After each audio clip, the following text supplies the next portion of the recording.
Welcome to Money Talk Viewpoint. I'm Chantel Leeson. We're a talk show for financial professionals that specialize in working with business owners, family-owned businesses, and family office. And so I have a myriad of guest speakers that come on and talk about different aspects of the industry. Today I have a CPA, and it's marietorossiancpa. So she's going to tell us about what she does as a CPA. And let me start with, Marie, thank you for being on our show today. Thank you, Chantel. I'm excited to be here. And we're glad to have you. I'd like to know a little bit about what you do, because there are different aspects of being an accountant and being a CPA, yes, and how you got started in that industry. Yeah, absolutely.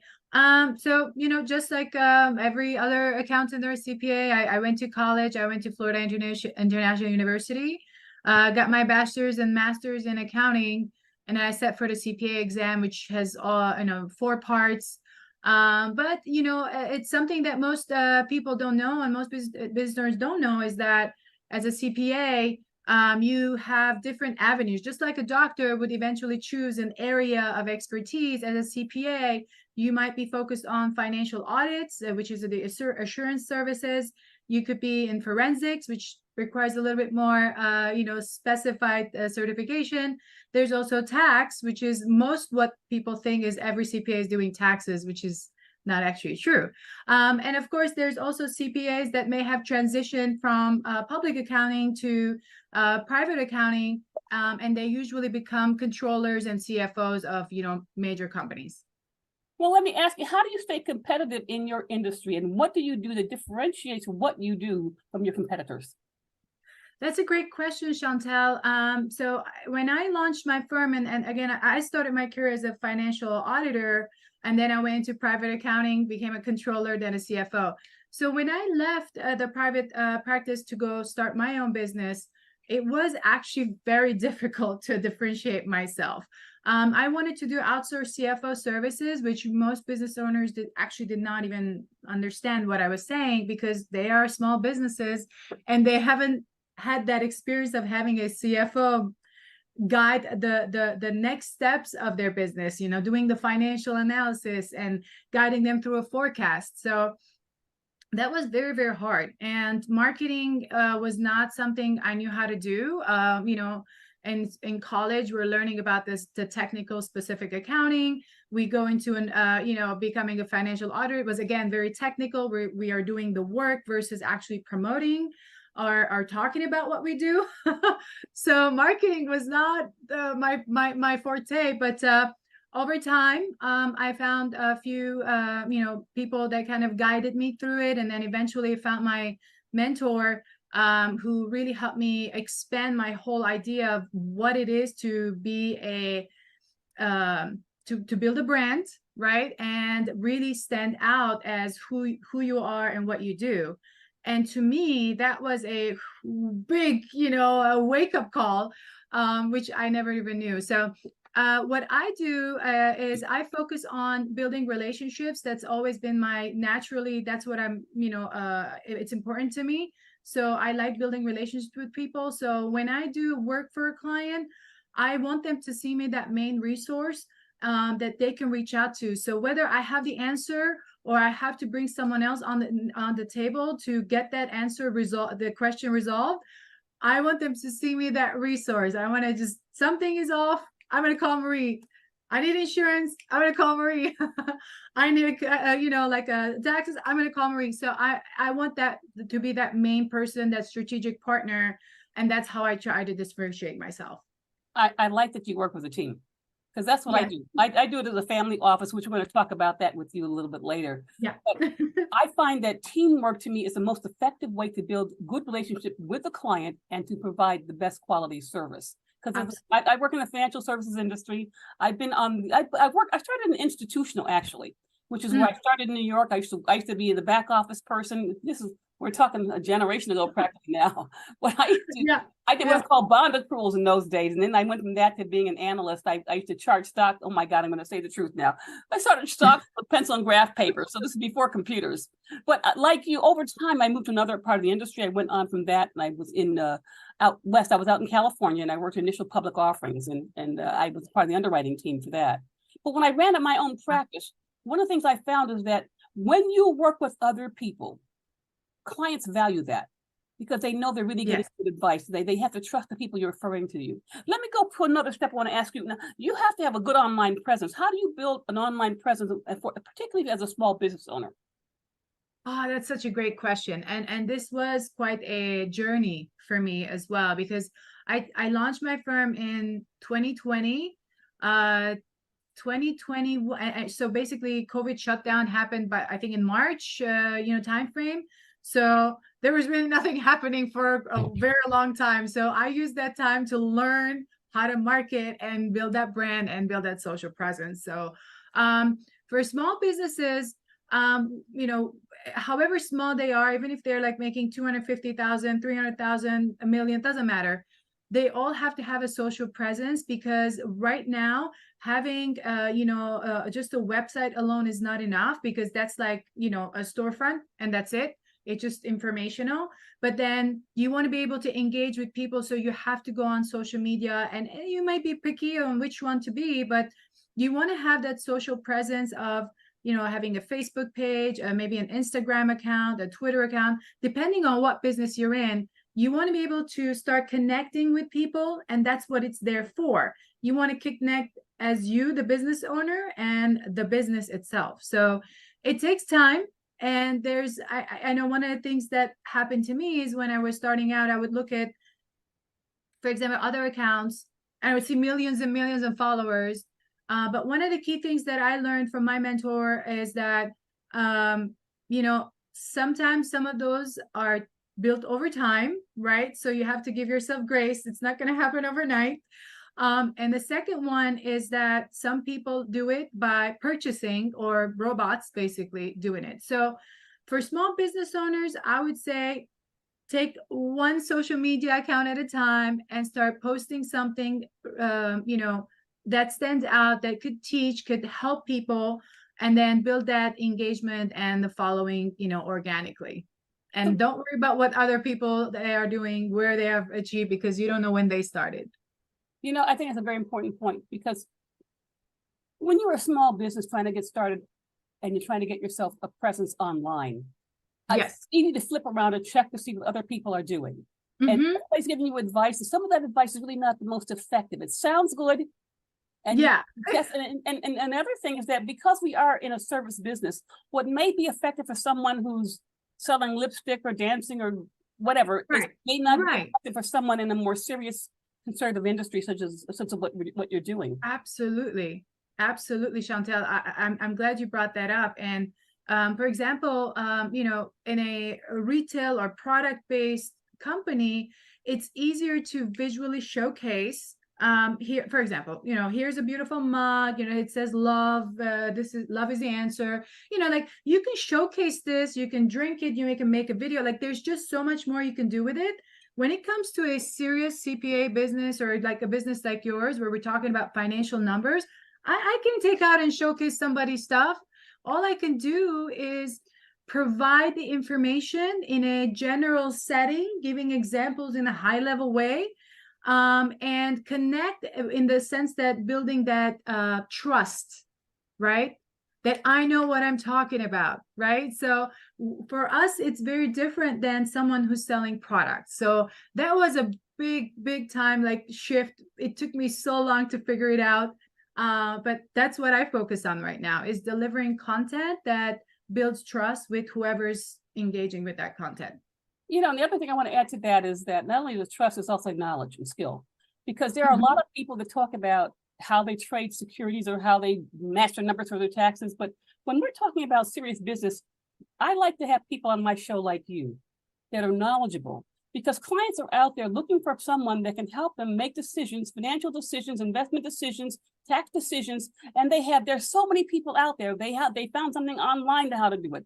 They found something online on how to do the other thing. And yet they don't have, I call, substantive knowledge of what they're doing. Yes. And that makes a difference when you're talking to people. So I really appreciate you bringing that up in your presentation here. Let me ask you, how do you balance your life with your business life, your professional life and your business life, personal life? Yeah, absolutely. So I'm a mom. I have two young kids, 10 and 4.5, and I have my husband, I have my parents, thankfully that they're still with me. And so it does take a lot of effort and commitment to managing the time. And that's something that I felt like I was pretty good at, but I've added on to that skill as well. I calendar everything from the moment I wake up. So for example, I start my day with, of course, my coffee and my prayers, right? So I'm reading my Bible, I'm doing my meditation, my prayers. So that sets my mind for success every morning. And then if it's school time, I'm prepping kids, school lunches, whatever, getting them dropped off, go to the office. My day is fully booked pretty much 2 weeks out. And that's because I want to know what's happening at all times. So I can look out and be very specific. If I can attend the meeting, I know exactly I can, or if I can't. So everything is scheduled, including, let's say in the evening, I pick up the kids usually from school, and then we all go to do our taekwondo practice, which also helps us with discipline and staying fit. So we try to make it a family time, business time, but everything is scheduled. And it seems like maybe for some people that it's too controlling, but we all have the same amount of time. So how do I maximize the time that I have is by controlling it, by locking the time so that I know exactly what I'm doing at all times. Well, you have to do that. If you don't monitor and manage your time, it's you're gonna run away from you. I know that when I don't manage I tell you what I found myself doing, because I have the talk show, I have a second talk show I'm launching. If I don't make myself calendar these things in, I won't have time to prepare for each speaker. Absolutely. And I have to prepare for speakers. So I want to prepare for you, because I do the background. We have a background check on our speakers. We want to make sure we have quality people. That takes time to do that. Of So course. these shows have to be edited and put a little music in the background before we put them on for our YouTube channel. So and if you don't take your time, you'll miss dinner, you'll miss lunch, you'll miss the family. So you have to take time for things. You have to calendar that in. Yeah. And discipline is super important. And I think majority of people, they don't have that. Like, for example, it's so funny because I have one of my coaching clients that I was actually coaching him earlier today. And again, see, like, I can't say names or whatever, but I can tell you the sample because it happens to many. He's a CEO. He is developing multiple buildings for real estate, and so he was showing me his calendar, and he's like, Maria, I'm still struggling with time. I don't know what to do with my time. I feel like I have no goals, even though we have set general goals. He's like, I don't know what to do during the week. I have a few meetings this week, but what else? Like, I'm just not sure. So most people don't have discipline. I'm like, okay, here's what we're going to do. You want a planning time. Let's start blocking time for every morning. You're going to do planning. We're going to do a specific time for your training and workouts because he wants to stay fit. We're going to end the day with a very specific focus time where you wrap up everything so you feel in control and ready for the next day. So we had to plug in these stuff, and most people, CEO level, managing multiple businesses, they're struggling on creating discipline to manage their time. And that's part of the work that I do as a coach as well, because that is so important to maximize your time to make the biggest impact. So just a quick example on how it works. Well, you segued into something very interesting here, and I want to ask you about that because it's on the wall, the 10X coaching. Tell us about this. I said Cardone certified, and I am a follower of Cardone, Grant Cardone. Give the audience a little bit about, for those who don't know who Grant Cardone is, let's talk about who Grant Cardone is, what you're doing, and why it's so important to have the right kind of support system like Grant Cardone behind you. Absolutely. So Grant Cardone is my mentor. I became a student back in October of 2020. And that's because, marketing and sales was not my forte. And as a CPA, not knowing how to actually discuss the value that I'm bringing as a service provider, a professional service provider, Grant has been very instrumental. So for those who don't know, Grant Cardone is a 30-year veteran, master salesperson, a billionaire. He has massive real estate that he's built out, and of course a big philanthropist as well. So what I did was, he recently, a few years ago, he launched his license program where you can become a 10x certified business coach, speaker, and mentor, and be able to train others with his material so he can expand it. So as a CPA, as one of his students that made so much progress with his material, so I was like, okay, that is the next step for me. I've always wanted to coach, and this brought the opportunity. So I became a certified coach back in September of 2022. Launched my second business, the Profit Lab, and that's where I do my coaching. So yeah, it's been super exciting to kind of switch, instead of, let's say, doing the accounting myself, to actually coaching others with all areas of operations, finance, marketing, and sales. You know, I also want to add to that, for a small business owner, Grant Cardone is one of the best programs to teach a small business owner how to scale. Because what happens is, when in a small business owner, sometimes you start off with a business because you have a passion for what you want to do. But you'll do so many of us, we struggle in these small businesses, so we don't have the right support teams. And you don't have the right people on your staff. And without having someone coach you on how to get it to the next level, you sort of teeter back and forth and back and forth. And you'll spend so much time that you could have spent more effectively with the right people behind you. In fact, I'm taking one of Grant's classes this week, so glad we brought that up. Me too. I will be on there. I hope you're on VIP. I'll be there. Let me ask you now, what type of clients do you look for in your book of business? What do you look for a client? And tell us why. Yeah, and I will I will tell you on both sides, because I have the CPA firm and the coaching and training under the Profit Lab.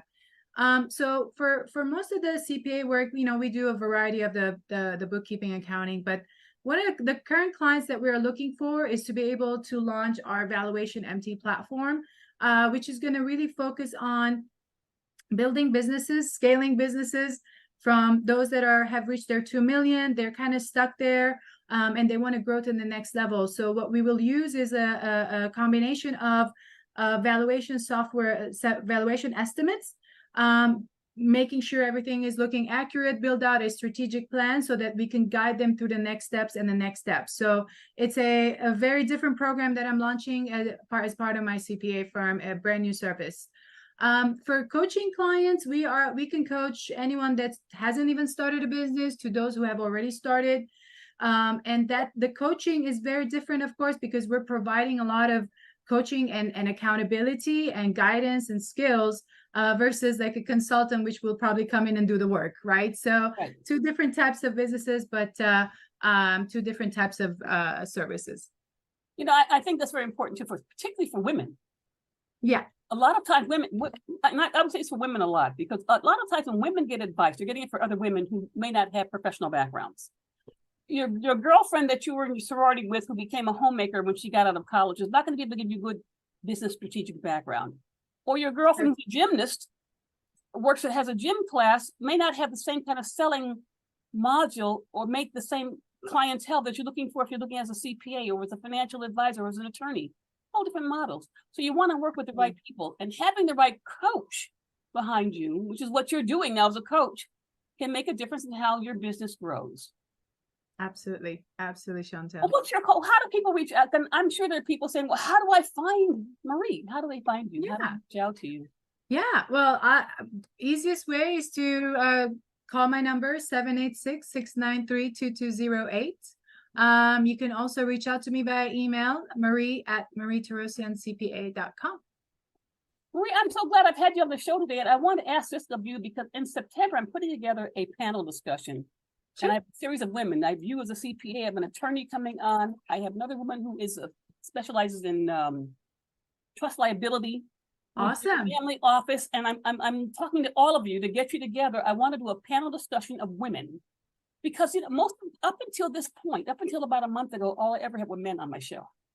I only got men, because men are in those hard industries of accounting, finance, business, law. Those are male-dominated fields. And the reason I wanted women is because oftentimes women are so easily misinterpreted, because we're softer, people think that you have to be a hard nose. I'm not that type. I'm compassionate. I take more time with people. I think women, that's just part of being a woman. Yes, we cannot replace who God made us to be, right? That's what we are. We're the nurturers, we're the supporters. We handle things a little differently, but we can also multitask and manage a lot of people too, because that's what we were made to do. So that's what you're exactly right. Exactly. Well, I'm so glad to have you here. And I want to thank the audience for being here. And I look forward to talking to you again. Thank you, Chantel. Thanks for having me. I appreciate it. Thank you very, very much.